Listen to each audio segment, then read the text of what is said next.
Hi, Tanya Curry from Widow to Widow. Thank you for joining my channel. Thank you for watching my channel. I ask you, if you're not subscribed, please subscribe and help grow the channel. Please like the content and add a comment about how this topic relates to you.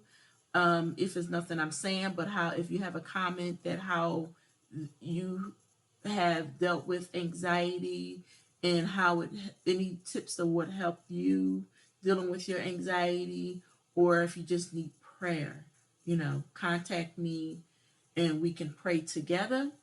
I'm gonna need you to be praying as well, because the Bible speaks on, if two or three of us come together, He is in the midst. And I can pray for you, but you can pray for yourself as well, and I can pray with you, and we can get that prayer through.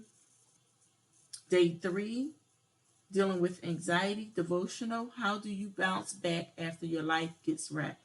Anxiety and fear are cousins, but not twins. Fear sees a threat. Anxiety imagines one. Fear screams, get out. Anxiety ponders, what if? Fear results in flight or fight. I said that backwards. Fear results, but it's the same, in fight or flight. Anxiety creates doom and gloom. Fear is the pulse that pounds when you see coiled rattlesnakes in your front yard. Anxiety is the voice that tells you, never ever, for the rest of your life, walk barefoot through the grass. There might be a rattlesnake somewhere. Max Lucado. Have you ever experienced that? Something happens, something pretty bad, and you start wondering how long it's going to take for that thing to happen again. Or maybe not that specific thing, but something like it. You might expect that every friend is going to turn their back on you, just like the one time someone you trusted did. Or maybe every time someone tries to get close to you, the only thing you can think is, what if God leave? What if they leave? I'm sorry. Long as God don't leave, we're fine. People want to come and go out of our lives, but God will always be there. Long as He don't leave. Because someone that was supposed to be there for you isn't anymore. Your anxiety might kick in every day on your way to school because you bombed that test, and you're constantly asking the question, what if I fail the next one? Will my parents be mad at me? Will I be mad at myself? How do you bounce back from something like that?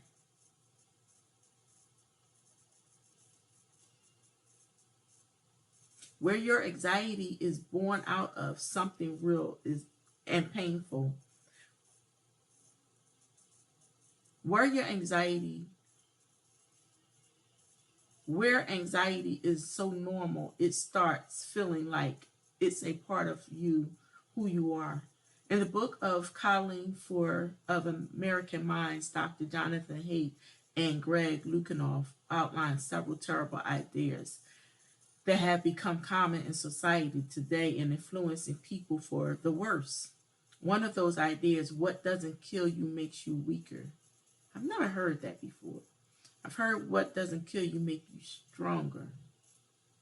That idea has led to so many people trying to live safe and easy lives. The problem, safe and easy lives don't make us better, and they don't make us stronger. The things that have happened to you can absolutely be used to make you stronger, more confident, and better equipped to handle everything else that will come at you in your life. A second terrible idea they address is this: always trust your feelings. I don't agree with that. Your feelings are real and your feelings are valid. I agree with that. But your feelings aren't always true. I agree with that. And your feelings are not you. I agree with that. Those ideas illustrated beautifully in the story of Job. This is a guy whose life truly got wrecked in a massive way, but he never let what happened to him make him weaker, and he never let his feelings lead him into negative behaviors. Anybody else out here feel like Job? some things in their lives that you can relate to Job with, if not all, but it sure resembles. Okay, we have our own details, but you might feel like a Job. I get it. He chose to let what happened to him fuel him to be better, and he chose to trust God even when his feelings were screaming at him to give up and give in to the anxiety he must have been feeling. And that's the thing. He chose, and we choose. We make choices every day, and our choices shapes us. So we have to realize that and make better choices for ourselves. And when we fall short, forgive ourselves, but recognize it was our decisions that got us there and not anyone else's. But God always helps us out. Thank God for that. Also, don't get too weird.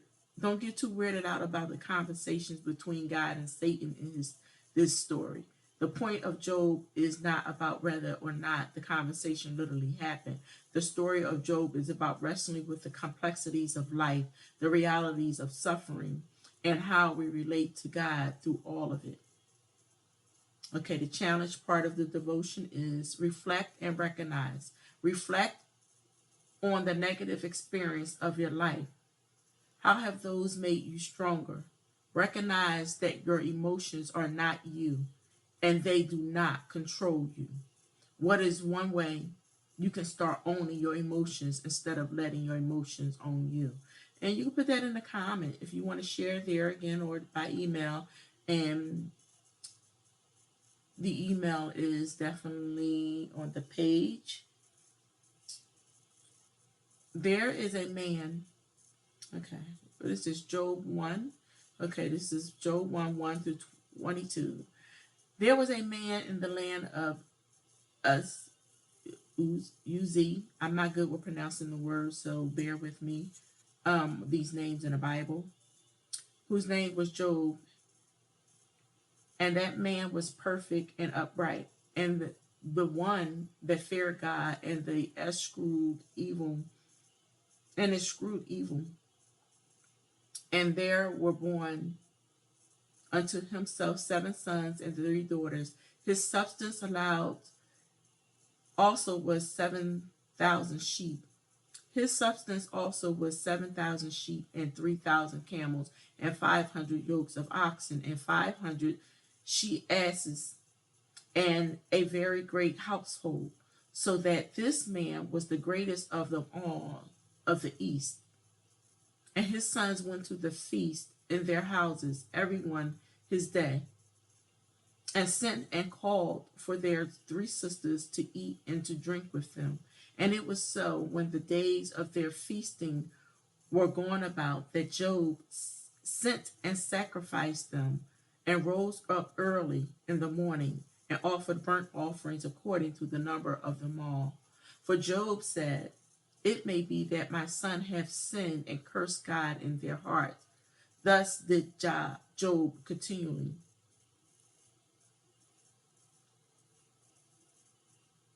Now there was a day when the Son of God came to present themselves before the Lord, and Satan came among them. And the Lord said unto Satan, whence comest thou? Then Satan answered to the Lord and said, from going to and from on the earth, and from walking up and down in it. And the Lord said unto Satan, thou hast considered my servant Job, and there is none like him in this earth, and a perfect and upright man, and that fears God, and escheweth evil.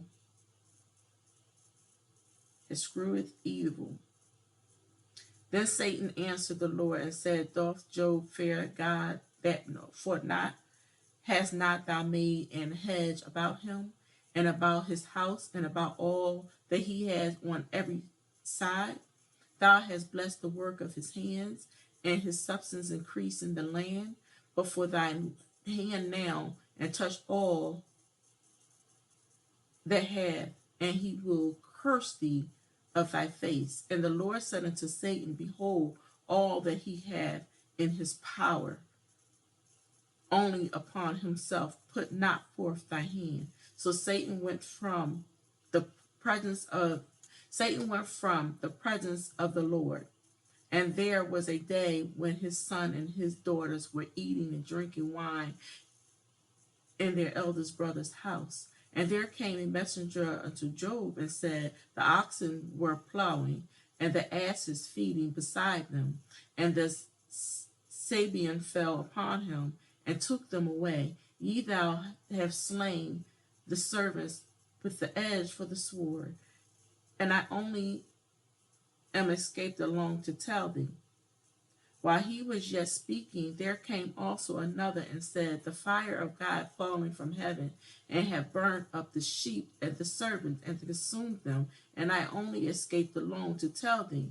While he was yet speaking, there came also another, said, the Chaldeans made out 3 bands, and fell upon the camel, and have carried them away, yea, and slain the serpent with the edge of the sword, and I only am escaped alone to tell thee. While he was yet speaking, there came another, also another, and said, thy son, thy daughter were eating and drinking wine in their eldest brother's house, and behold, there came a great wind from the wilderness, and smote the 4 corners of the house, and it fell upon the young men, and they are dead, and I am escaped alone to tell thee. Then Job arose and rent his mantle and shaved his head and fell down upon the ground and worshipped and said, naked came I out of my mother's womb, and naked shall I return thither. The Lord gave, and the Lord hath taken away. Blessed be the name of the Lord. And all this Job said not, for not charge God foolishly. Out of all he went through, he did not turn his back on God. Out of all we went through, we did not turn our backs on God. So how I feel personally is whatever God asks me to do, I'm doing it. I owe my life to him. He brought me a mighty long ways and still taking me places from where I've been. And because I didn't faint, because you didn't faint, he's taking you places. And on a transition, everything is a process, remember? Everything is a process. From where you are to where you're going, and even this current state we in is a process to be in that state. But from where we came from, because now we are where we have never been before. Each day, we're where we've never been before. And each day, all day, we're growing and moving towards another place. We're never standing still. Romans 5:3-5. And not only so, but we glory in tribulations also, knowing that tribulations work patience, and patience experience, and experience hope. And hope maketh not ashamed, because the love of God is shed abroad in our hearts by the Holy Ghost, which is given unto us. So, we're to get through, and then to encourage others that they can make it through, because they see that they can make it through because we made it through. Write your books, do your content on your channels. I remember beginning of the year when I was doing a video on one of my channel, Widow to Widow, I believe it was, and I stated in the end of that video, something just came out and said, and what are you waiting for? If you haven't got your YouTube channel started, start your YouTube on whatever ministry or whatever God is telling you to do. And I felt that was for somebody, because that wasn't in the plan. So when I got off, I just laughed like, well, where did that come from? I wasn't expecting to say that.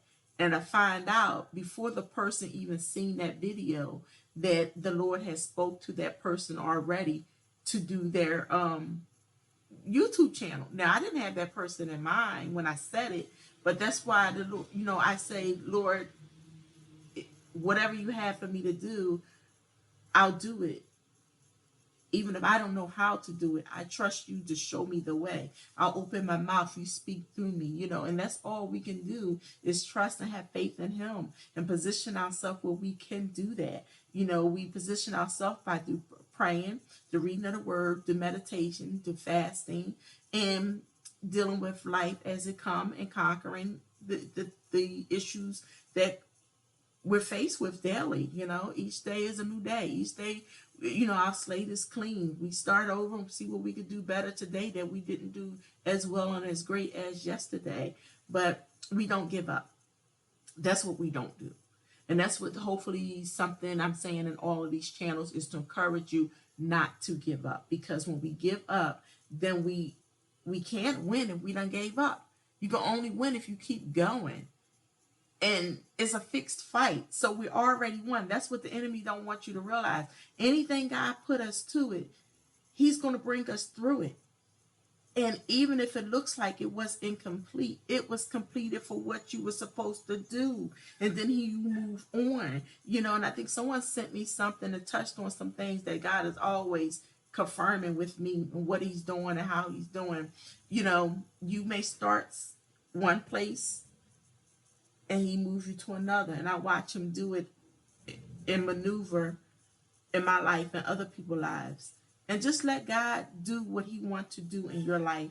And through the anxiety, through the depression, through the post-traumatic stress disorder, through some who may struggle with bipolar and all the other, if I start naming them, I'll leave some out. But you know what they are, because some of us right now today are going through that. I may have never experienced it, but I may have other people in my family experienced it. It's still not me going through it, but you've experienced it. So only you can speak on those things. So let's get on the ball with God. Let's hear what he has for us to do in our lives, to walk in our purpose. And that's where we get our true, whole, complete healing.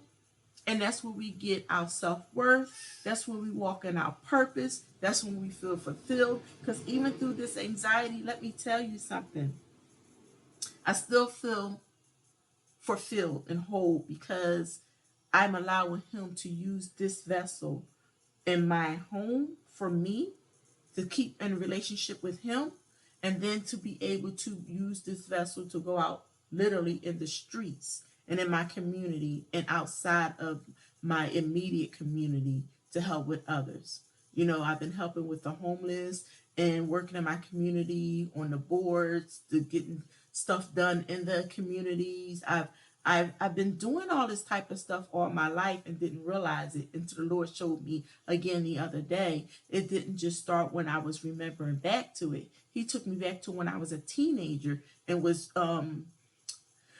protesting in our neighborhood about a situation that the neighborhood didn't want. I didn't see it as a problem because I used to live in one neighborhood, right? Our family house is right across the street from this particular facility, and this one was coming in another area because I had two areas where I lived. I lived in one place and I lived another place. It was after school. We went down there. We stayed down there all day, and then later at night when we came home, ready for bed, and we had family. That's how we did, growing up. So I was able to be in two different type of environments and get molded and shaped in both environments and see life from different angles and parts of the world, where how things ran one place here and it was ran another place. And I think that was a plus. I didn't recognize all that till later, but again, I don't want to go on too long. I just want to make sure that we don't allow these things to hold us back from our work that we're supposed to do. It may not be easy, but that's okay. It will get easier. And one day we'll realize it's completely gone. And that's what we're working for. So I love you. Have an amazing day. Don't forget to comment. Don't forget to subscribe, like the channel, like the video, and leave a comment. And stay blessed.